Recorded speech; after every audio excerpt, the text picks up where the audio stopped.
Another question here from Amit Dolat. He goes, I'm from Pakistan, residing in Dubai. If I want to acquire a business that is above 250,000 US dollars, but I want to use things like SBA loan, how will that happen if I don't have any credit history in the US? Now, that's a very good question. You don't necessarily need a credit score to acquire a loan, right? Unless you're willing to pay 30%, 40% interest rates. This goes generally for a car, for house purchase. When it comes to business and business loans, for legitimate loans like SBA and also from the bank, you generally need about a 2-year history of running the business so they can actually look at the numbers and the track record and see if the business is viable, if the business is bankable. You may not be, but if the business is bankable, and how much assets does the business own. So there are such considerations. Obviously, it would be best if you don't plan, if you're not betting on an SBA loan, right? Maybe down the line, sure.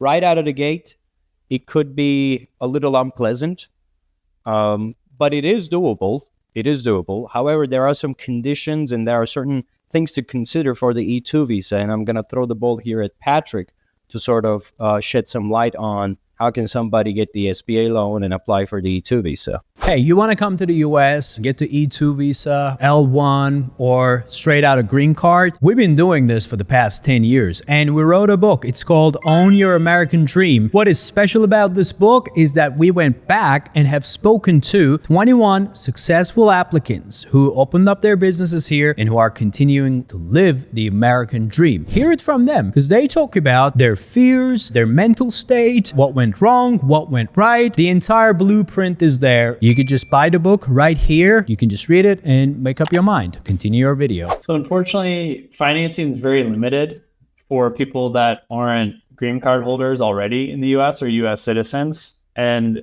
even if you have an American partner, no foreigner can have more than 25%. So you can't get the E2 visa through that business and get the financing.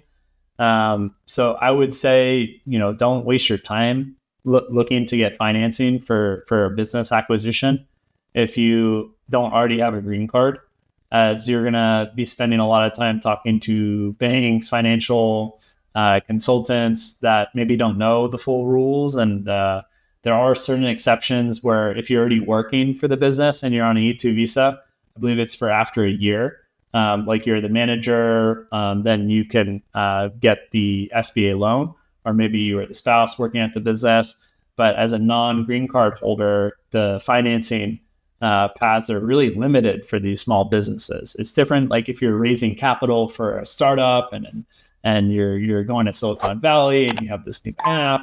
That's very different. You're raising equity financing generally, and there's plenty of venture capitalists that have risk tolerance, but for commercial lenders that are relying on the SBA to basically guarantee 85% of the debt, it's not allowed to go to E2 visa holders in most circumstances.